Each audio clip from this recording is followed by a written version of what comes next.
بسم اللہ الرحمن الرحیم ایاک نعبد و ایاک نستعین. اللہ تیری عبادت کرتے ہیں اور صرف تیرے سے مدد مانگتے ہیں.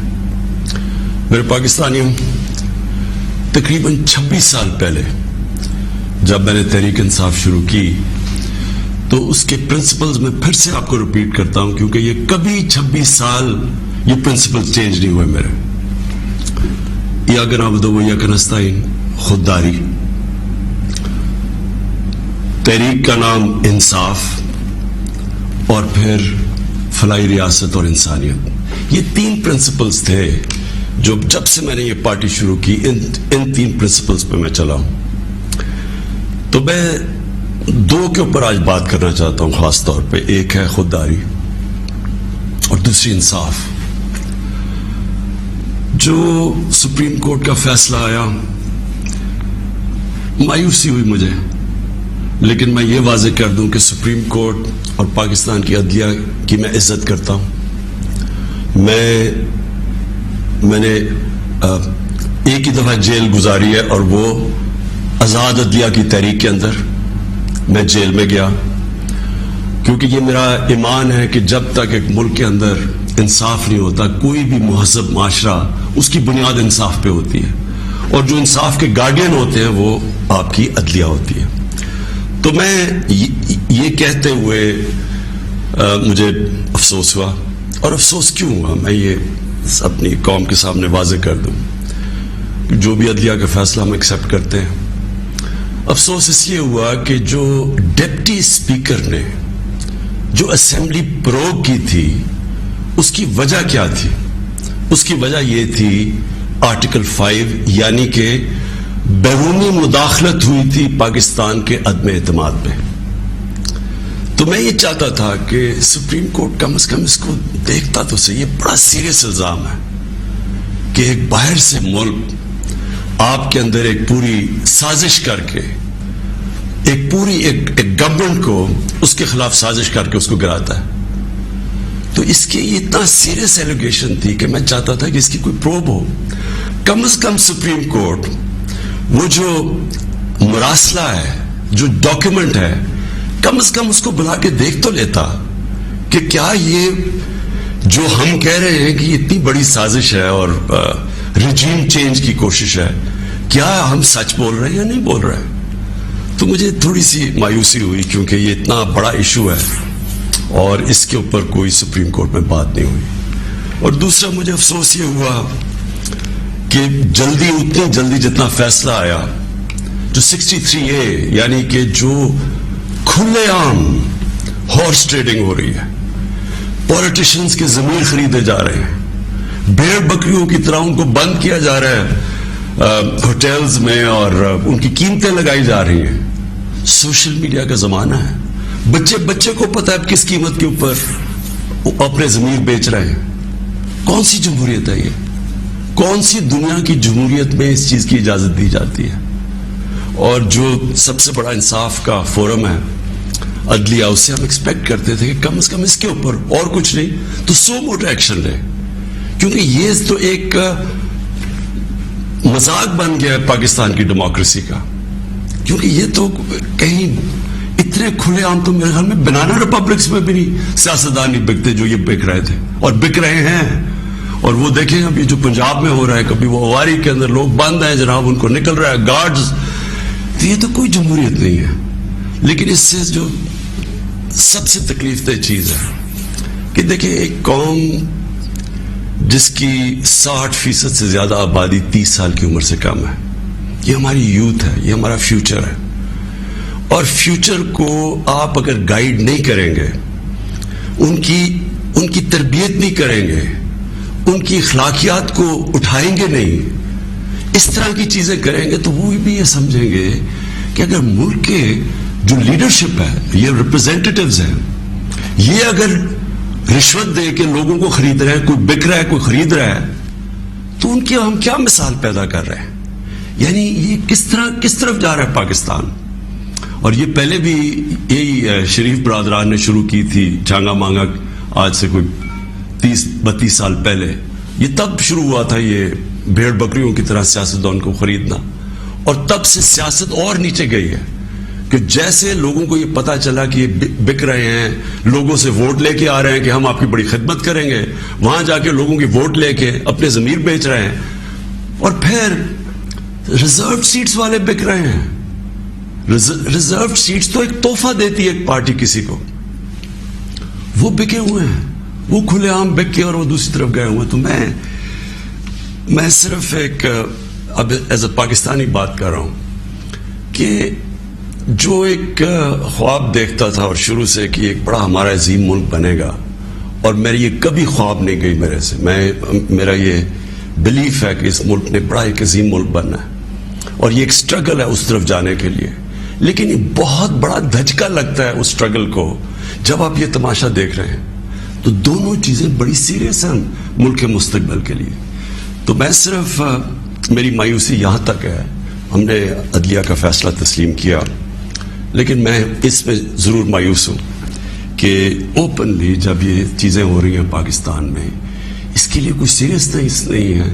یعنی جو بھی انصاف کے ادارے ہیں, جو ہمارے پبلک ہے, وہ جب تماشا دیکھ رہی ہے, تو میں ایکسپیکٹ کرا کہ کوئی بھی اس کے اوپر, جو میں میری زندگی کتنے 20 گرمیاں گزری ہیں انگلینڈ میں, اور کافی اور بھی میں نے ٹائم گزارا, دنیا ٹریول کرتا تھا, کرکٹ میں میں ساری دنیا میں گیا ہوں. میں نے کبھی اس طرح کی چیز کسی بھی ویسٹرن ڈیموکریسی کے اندر نہیں دیکھی, کبھی سنا بھی نہیں ہے. نہ کوئی سوچ سکتا کسی کو خریدنے کا, نہ کوئی اپنے آپ کو اپنا ضمیر بیچنے کا سوچ سکتا ہے, کیونکہ معاشرہ اس کے خلاف کھڑا ہو جاتا ہے. جو میں نے اپنے لوگوں کو امر بالمعروف پہ بلایا تھا یہاں اسلام آباد میں, وہ اس لیے بلایا تھا کہ میں نے اپنی قوم کو یہ بتا رہا تھا آپ کی ذمہ داری ہے کہ جب آپ ایسی چیز دیکھتے ہیں, اگر آپ بدی کو کچھ نہیں کرتے, روکتے نہیں ہیں, وہ پھیل جاتی ہے معاشرے میں. وہاں جو میں نے دیکھا ہوا ہے ان معاشروں کے اندر جو مسلمان بھی نہیں ہیں, آپ یقین کریں جس طرح وہ امر بالمعروف پہ کھڑے ہوتے ہیں, میں تو کسی مسلمان معاشرے کو بھی اس طرح نہیں کھڑے ہوتے دیکھا.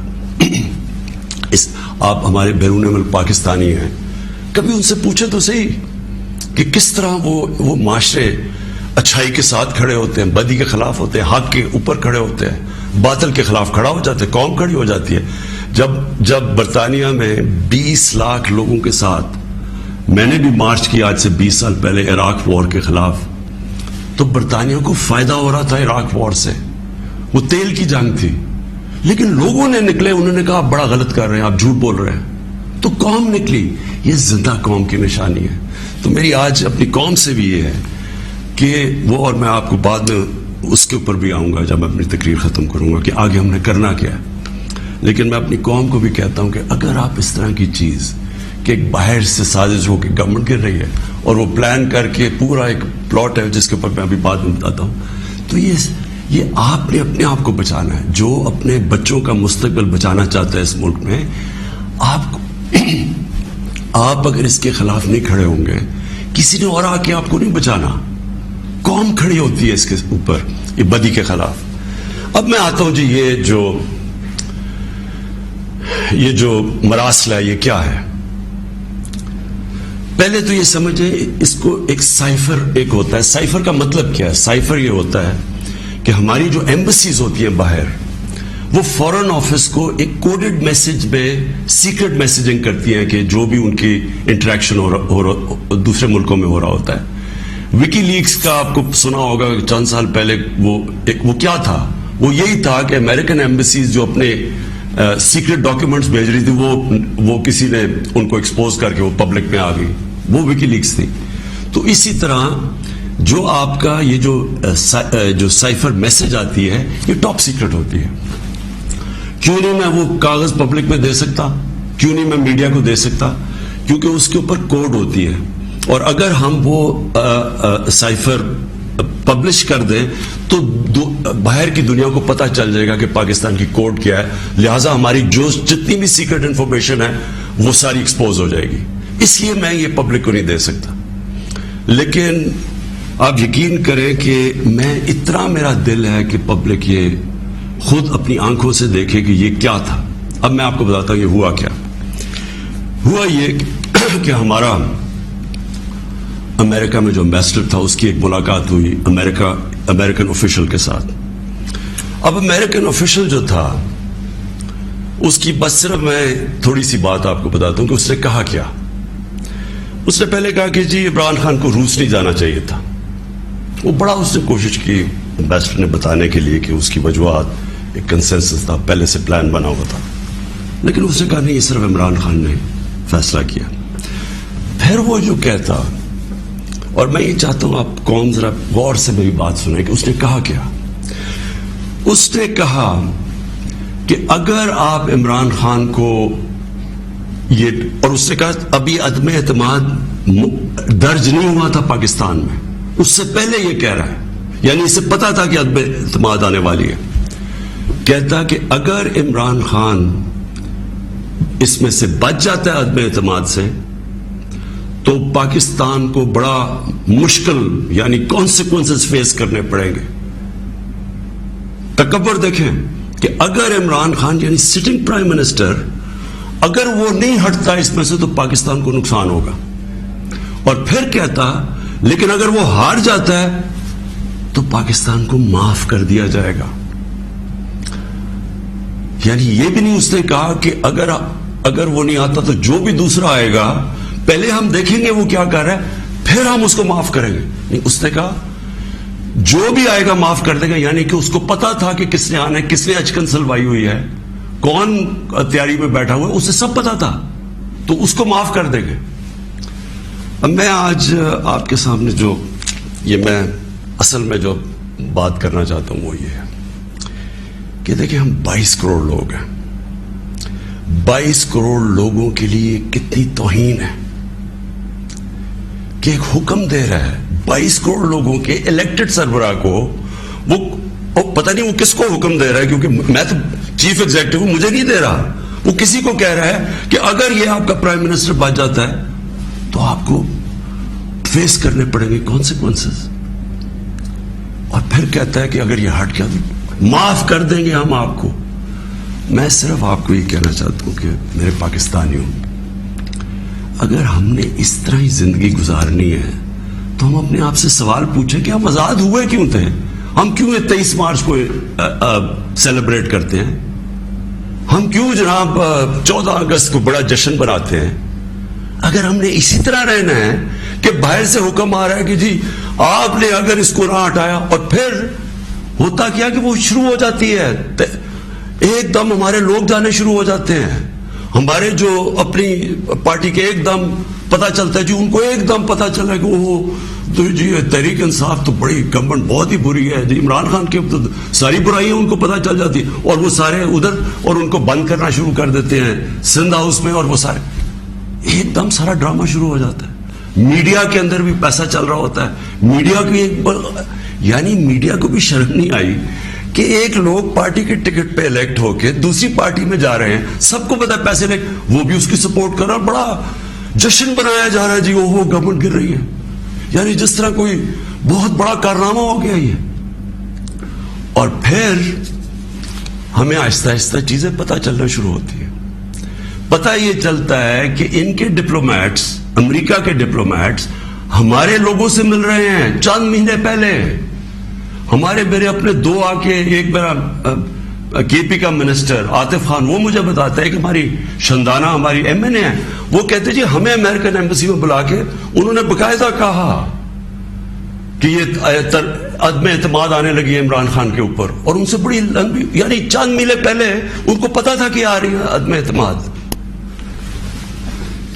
تو آہستہ آہستہ پتا چلا کہ یہ تو پورا پلان بنا ہوا تھا, تو یہ تو پوری اسکرپٹ چل رہی تھی یہاں. تو میں پھر اپنی قوم سے کہنا چاہتا ہوں کہ دیکھیں یہ ضروری ہے ہم سب کے لیے فیصلہ کرنا کہ ہم کیا چاہتے ہیں. ہم ایک آزاد قوم بننا چاہتے ہیں, خوددار قوم بن کے رہنا چاہتے ہیں, یا اس طرح کے غلام چاہتے ہیں. اور کس طرح کے غلام, کیوں ان کو پتا تھا کہ جناب شیروانی سلائی ہوئی ہے شہباز شریف نے, اس نے باقاعدہ میسیجنگ کی, اس نے کہا جناب بیگرز آر ناٹ چوزرز, ان کو میسج کہ جی جو مقروض ملک ہوتا ہے اس کو غلامی کرنی پڑتی ہے, بیگرز آر ناٹ چوزرز. وہ دوسرا ان کا منسٹر بھیجتا ہے جی ہم تو لائف سپورٹ مشین پہ ہیں, تو وہ تو جب امریکہ چاہے بند کرتے, یعنی ہم تو ہیں غلام. پہلے تو ان دونوں سے پوچھو کہ آپ 30 سال سے یہ ساری آپ کی پارٹیز حکومت میں تھی, تو کس نے یہ لائف سپورٹ مشین اور یہ مقروض کیا ملک کو؟ یہ کیا 3.5 سال میں ہوا ہے؟ 30 سال سے تو آپ پاور میں بیٹھے ہوئے ہیں, اور آج آپ کہہ رہے ہیں کہ جی کیونکہ جی ہمیں پر قرضے چڑھے ہوئے ہیں تو ہمیں تو غلامی کرنی پڑے گی. مجھے یہ قوم کے سامنے میں رکھتا ہوں, دیکھیں مجھے تو مغرب باقی سب سے بہتر جانتی ہے. اگر کسی کو بھی وہ جانتی ہے اس ملک میں, وہ عمران خان کو جانتی ہے. مجھے تو 23 سالوں سے وہ جانتے ہیں لوگ, میری تو ان کے پاس ساری پروفائل پڑی ہے. تو وہ کیوں یہ کہہ رہے ہیں کہ جی اس کو نکالنا ہے؟ کیا میں نے ان کے غلطی کی ہے؟ کیا جرم کیا ہے؟ اور میں آپ کو بتاتا ہوں جرم کیا ہے. سب سے بڑا جرم یہ ہے کہ انہوں نے ساری پروفائل جب میری دیکھی, اور ان کو پتا ہے پہلے سے کہ اس نے ڈرون اٹیکس کی مخالفت کی, اس نے عراق وار کی مخالفت کی, اس نے افغانستان مسلسل کہتا رہا کہ یہ ملٹری سلوشن نہیں ہے افغانستان میں, یا یہاں مذاکرات سے بات ختم ہوگی. اس نے ڈرون اٹیکس جب ہوئے یہاں, یہی جو بیگرز اینڈ ناٹ چوزرز, یہ اور اس کا بھائی جب پاور میں تھے, اور آصف زرداری, تو 400 ڈرون اٹیکس جب پاکستان میں ہوئے تو کس نے بولا, کس نے مظاہرے کیے, کس نے دھرنے دیے؟ عمران خان نے دیے. تو ان کو سب پتا تھا. ان کو یہ پتا ہے کہ عمران خان نہ اس کی کوئی چوری کے پیسے باہر پڑے ہیں, نہ اس کی کوئی جائیداد باہر پڑی ہے, نہ اس کی کوئی باہر بینک اکاؤنٹس ہیں, یعنی کہ وہ کنٹرول نہیں ہو سکتا.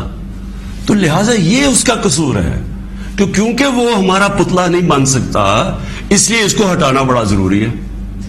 اور یہ سارا کچھ جو ڈرامہ ہو رہا ہے یہ صرف ایک آدمی کو ہٹانے کے لیے ہو رہا ہے. تو ان کی کیا ان کو خاصیت پسند ہے؟ ان کو پتہ ہے کہ اپنے پیسے کے لیے یہ اس ملک کی ہر قسم کی قربانی دینے کے لیے تیار ہے. 400 ڈرون اٹیکس میں نے بتایا, یہ کبھی ان کے منہ سے سنا تھا کہ یہ ہر ہیومینیٹیرین لاز, ہر ہیومن رائٹس کی وائلیشن ہے کہ آپ کسی آپ ان کی مدد کر رہے ہیں, آپ قربانیاں دے رہے ہیں, اور وہ آپ بھی بمباری کر رہے ہیں. اور بمباری کس طرح لوگوں کو مار رہے ہیں؟ ایک آدمی 4000 میل سے فیصلہ کرتا ہے کہ جناب یہ دہشت گرد ہے, اوپر سے بٹن دباتا ہے اور وہ نیچے مر جاتے ہیں. ادھر فلمیں بنی ہیں امریکہ کے اوپر, اس کے اوپر ایک میں نے فلم بھی دیکھی ہوئی ہے, یہ جو ڈرون اٹیکس کرتے تھے. کس کو اب کابل میں ڈرون اٹیک ہوا تھا, پہلے رپورٹ آئی جی کہ پتہ نہیں 8 وہ آئسل کے ممبرز مر گئے, دہشت گرد مر گئے. اگر اگلے دن پتہ چلا جناب ایک آدمی اور اس کے بچے مر گئے. تو آپ کو پتہ ہے کہ کتنی دفعہ قبائلی علاقے کے اندر اس طرح لوگ مرے, ہمارے لوگوں کو کیسے, یعنی 400 ڈرون اٹیکس ایک دم مدرسے میں کر دیا, 80 بچے بیچارے مر گئے, شادیوں پہ اٹیک ہو گیا, کوئی پوچھنے والا نہیں تھا, کیونکہ یہ اپنے پیسے کے غلام ڈرے ہوئے تھے کہ کہیں وہ ناراض ہو گیا تو ہمارا وہ حال نہ ہو جو آج روسیوں کا حال ہو رہا ہے, جو یوکرین کی جنگ کی وجہ سے آج روسیوں کے وہ ضبط کر رہے ہیں اکاؤنٹس, ان کے آج وہ جو ان کی آف شور اکاؤنٹس ہیں, جو ان کی پراپرٹیز ہیں وہ ضبط کر رہے ہیں.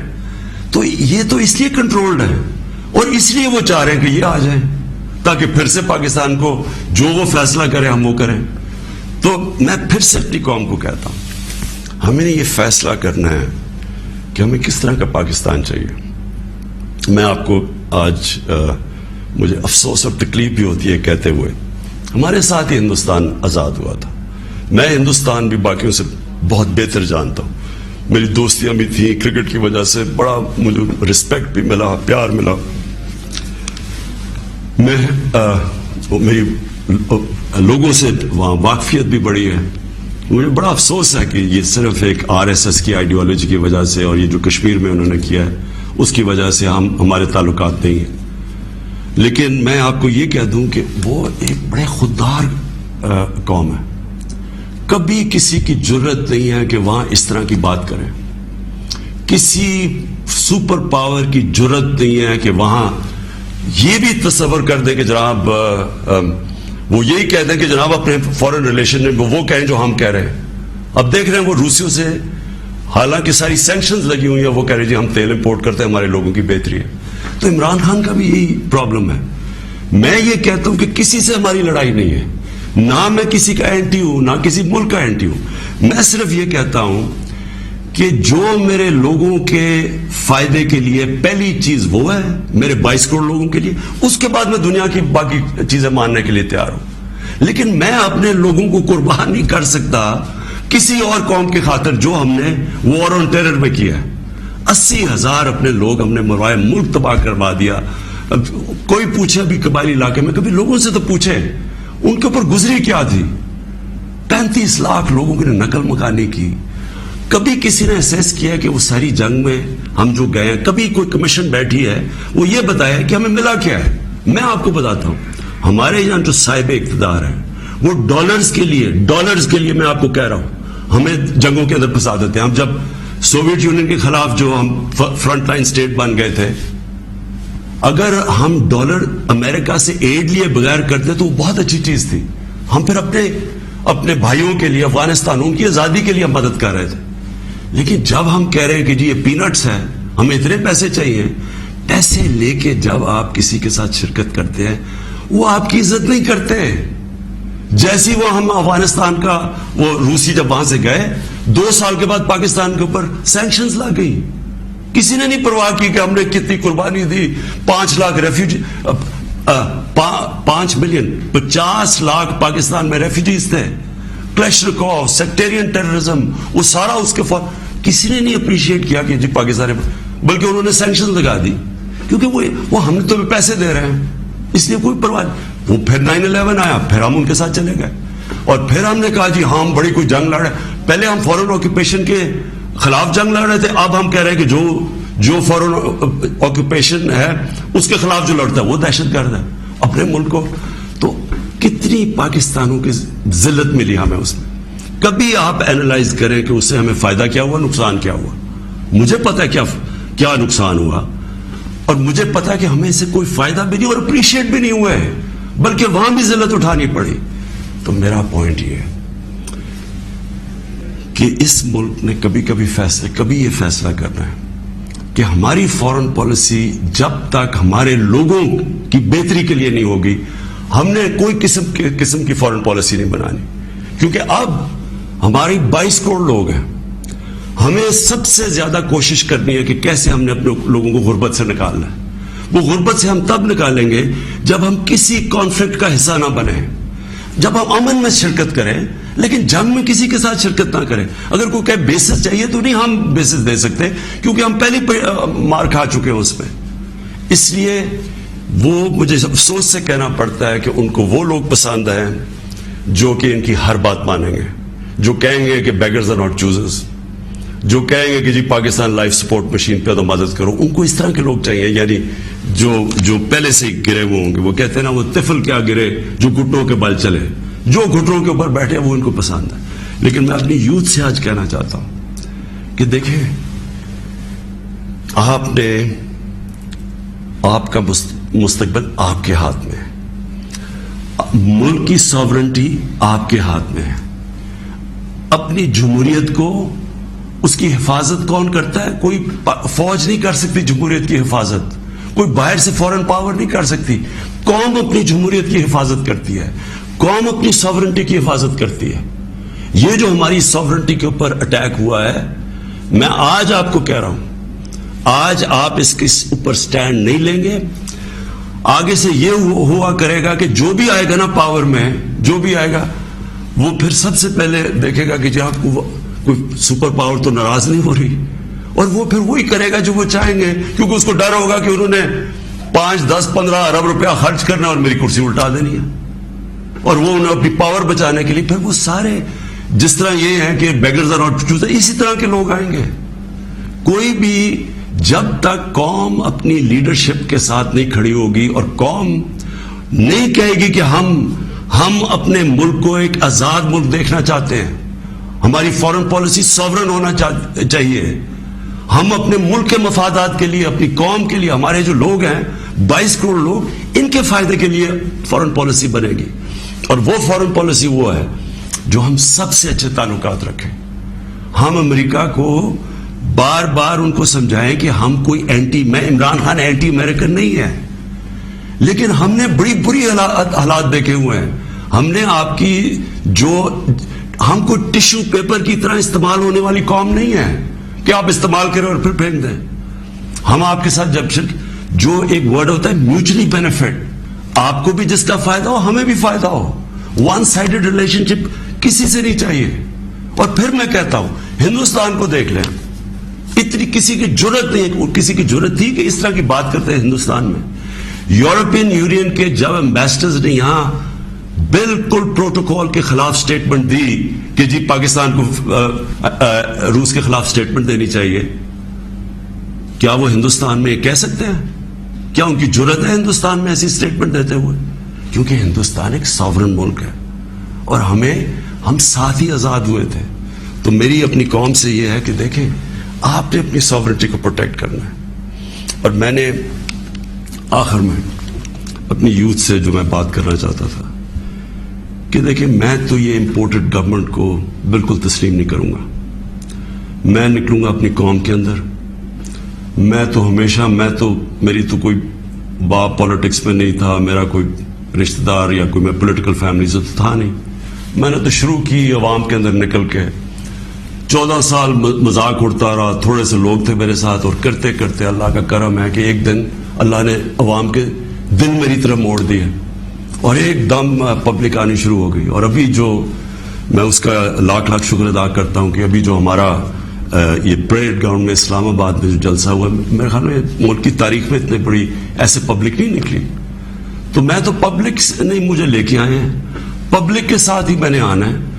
میں نے اس لیے شاید ہی پاکستان میں اس کی کوئی مثال نہیں ہے کہ جب انہوں نے وہ عدم اعتماد میرے اوپر یہ لے کے آئے تو میں نے اپنی اسمبلی ڈیزالو کر دی، اپنے آپ کو ڈیزالو کر دیا اور عوام کے پاس میں نے کہا لوگوں کے پاس جاتا ہوں کہ الیکشن کروائیں، فیصلہ کر لیں، الیکشن سے الیکٹ کریں لوگوں کو.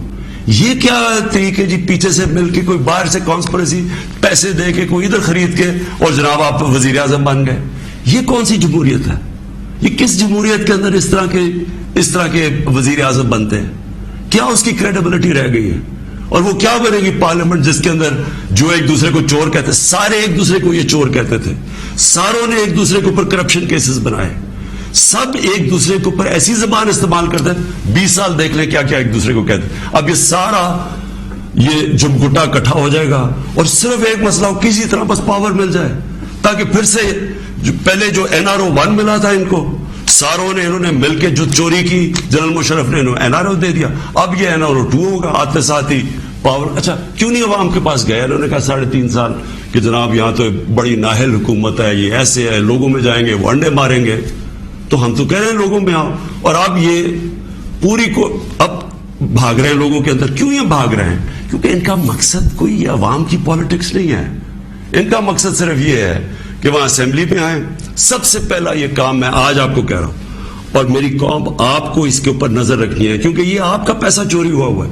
انہوں نے نیب کو ختم کرنا ہے، انہوں نے اپنے کرپشن کیسز ختم کرنے ہیں. اس وقت حالات یہ ہیں کہ یہ جو سارے ضمانت کے اوپر ہیں، یہ ان کو کیا ڈر کس چیز کا ہے؟ ان کے سارے کیسز آنے لگے ہیں سامنے، تو وہ جلدی ہٹانا چاہتے تھے کہ کسی طرح یہ اپنے کیسز سے نکل جائے. تو قوم نے نظر رکھنی ہے. پھر انہوں نے، میں دوسری چیز آپ کو کہوں، یہ کبھی انہوں نے نیوٹرل امپائر سے میچ نہیں کھیلا. ان کا سب سے بڑا خوف یہ ہے کہ وہ جو EVM مشین ہے جو ہندوستان میں بھی ہے، جو جوڈیشل کمیشن بنی تھی 2015 میں، اس کی فائنڈنگ صرف یہ تھی کہ جتنے بھی مسئلے آئے ہیں اگر آپ EVM مشین لے آئیں تو وہ سارے مسئلے حل ہو جاتے تھے. ہم نے تو اس لیے لے کے آئے ہیں. میں کرکٹ کی دنیا میں وہ ہوں 200 سالہ تاریخ میں جو کیپٹن نیوٹرل امپائر لے کے آیا تھا. میری یہی کوشش تھی کہ میں پاکستان میں وہ الیکشن کرواؤں جو صاف اور شفاف سب مان جائیں، کیونکہ ہر الیکشن کے اندر شور مچتا تھا. اور یہ وہ ریورس کریں گے، یہ EVM مشینز اس لیے ختم کریں گے کیونکہ انہوں نے دھاندلی کرنی ہے. انہوں نے ساری زندگی دھاندلی کی ہے. اور دوسری اوورسیز پاکستانیز کی ووٹنگ. جو اوورسیز پاکستانی ہیں وہ 90 لاکھ اوورسیز پاکستانی، ان کی ریمیٹنسز پہ ملک چلتا ہے. وہ آج اپنا پیسہ بند کر دے تو ہم بینکرپٹ ہیں. وہ جو بیچارہ پاکستانی باہر بیٹھا ہوا ہے، کہ آپ کیوں نہیں ان کو ووٹنگ رائٹ دینا چاہتے؟ ان کے لیے ہم نے آئی ووٹنگ لے کے آئے تھے، ٹیکنالوجی کا استعمال، تو انہوں نے وہ ختم کرنی ہے. یہ اور پھر انہوں نے پوری گیم تیار کر کے تاکہ سارے اپنے نیچے لوگ لگ جائیں ان کے جو بیوروکریٹس جو پرانے ان کے اپنے ہیں وہ لگا کے پھر میچ فکس کر کے انہوں نے الیکشن میں جانا ہے. اور وہ یہ سارا مسئلہ ہے. اگر یہ ڈیموکریٹس ہیں اور ان کو واقعی جمہوریت کی فکر ہے تو الیکشن اناؤنس کریں. آپ کہہ رہے ہیں نا کہ اب آپ بڑے پاپولر ہیں تو آئے الیکشن اناؤنس کریں, میدان میں آ جائیں, دیکھیں پبلک کس کو ووٹ دیتی ہے. تو میں اپنی قوم کو آخر میں, میری زندگی سٹرگل ہے, کسی نے اتنی لمبی سٹرگل نہیں کی کہ کسی نے 22 سال اپنی زندگی کے نہیں گزارے سٹرگل کر کے آخر میں کامیاب ہونا. تو میں تو سٹرگل کے اوپر یوزڈ ہوں. میں تو اب ایک سٹرگل کے لیے تیار ہو گیا. میں نے تو اب پبلک میں نکلنا ہے اور میں نے سٹرگل کرنی ہے. میں آج اپنی ساری قوم کو کہہ رہا ہوں, یہ امپورٹڈ حکومت جو لانے کی کوشش ہو رہی ہے, پرسوں سنڈے کو آپ نے سب نے عشاء کے بعد آپ نے سب نے نکلنا ہے اور ایک زندہ قوم کی طرح احتجاج کرنا ہے, پرامن احتجاج کرنا ہے. میں پھر سے کہتا ہوں, کبھی بھی آپ نے احتجاج میں توڑ پھوڑ اور کچھ تصادم نہیں کرنا, پرامن احتجاج. لیکن آپ نے بتانا ہے کہ دیکھیں آپ نے اپنی فیوچر کو کی حفاظت کرنی ہے, آپ نے اپنی جمہوریت اپنی ساورنٹی کی حفاظت کرنی ہے, اپنی آزادی کی حفاظت کرنی ہے. یہ جو باہر سے امپورٹ کر کے سازش کر کے اور ضمیر خرید کے یہ ڈرامہ جو ہو رہا ہے, آپ نے اس کی پروٹیسٹ کرنا ہے. یہ آپ کا فرض ہے. ایک زندہ قوم امر بالمعروف پہ کھڑی ہوتی ہے, اس سے قوم ایک زندہ قوم کا پتہ چلتا ہے لوگوں کو. اور میں یہ بھی کہہ دوں آخر میں کہ جو تاریخ ہے وہ کبھی کسی کو معاف نہیں کرتی. کون کیا رول پلے کر رہا ہے, تاریخ میں ہمیشہ یہ چیزیں سامنے آ جاتی ہیں. کون سے سپریم کورٹ کے فیصلے اچھے اور کون سے اس ملک کے لیے نقصان دہ, یہ ساری آپ تاریخ اٹھا کے دیکھ لیں, سامنے آ جاتی. تاریخ کبھی کسی کو معاف نہیں کرتی. لیکن ایک زندہ قوم ہمیشہ اپنے حقوق کے لیے کھڑی ہوتی ہے. اور ہمیشہ آپ کی سب سے بڑی کہ آپ نے یہ غلامی نہیں قبول کرنی, ایک آزاد قوم کی طرح آپ نے کھڑے ہونا ہے. ایاک نعبد و ایاک نستعین, لا الہ الا اللہ, کوئی خدا نہیں اللہ کے سوا. یہ نعروں پہ پاکستان بنا تھا, اس کے لیے قربانیاں دی تھی لوگوں نے. اس لیے قربانیاں نہیں دی تھی کہ کوئی باہر سے آ کے امپورٹڈ گورنمنٹ اوپر بٹھا دے اور ہم چپ کر کے تماشا دیکھتے رہے.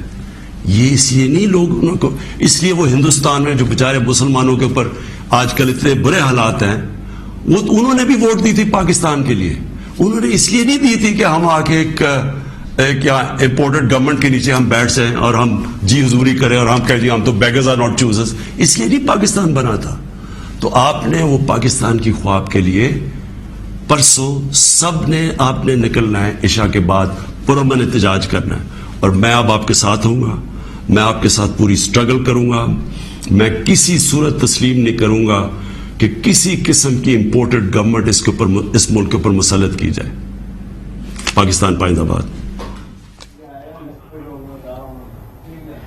سپریم کورٹ کے فیصلے کی عزت کرتے ہیں, لیکن کہوں گا کہ اس فیصلے سے مایوسی ہوئی. سپریم کورٹ کو کم از کم اس بات کو دیکھنا چاہیے تھا کہ بیرون ملک سازش کے ذریعے منتخب حکومت کو ختم کرنے کی کوشش کی جا رہی ہے. سپریم کورٹ کو اس خط کے بارے میں دیکھنا چاہیے تھا. ساتھ ہی عمران خان وزیر اعظم پاکستان نے یہ بھی کہا کہ آئین کے شق 63 کی موجودگی میں پاکستان میں اپوزیشن کھلے عام ہارس ٹریڈنگ کر رہی ہے, سیاستدانوں کی منڈیاں لگائی جا رہی ہیں, ان کا ضمیر خریدا جا رہا ہے. ہمیں توقع تھی کہ اعلیٰ عدلیہ اس پر خود نوٹس لے گی, لیکن ایسا بھی نہیں ہوا. وزیر اعظم عمران خان نے اتوار کے دن عشاء کی نماز کے بعد عوام کو پرامن احتجاج کی کال بھی دے دی ہے. قوم سے ان کا خطاب جو اس سے اب سے چند لمحے پہلے ہم سن رہے تھے.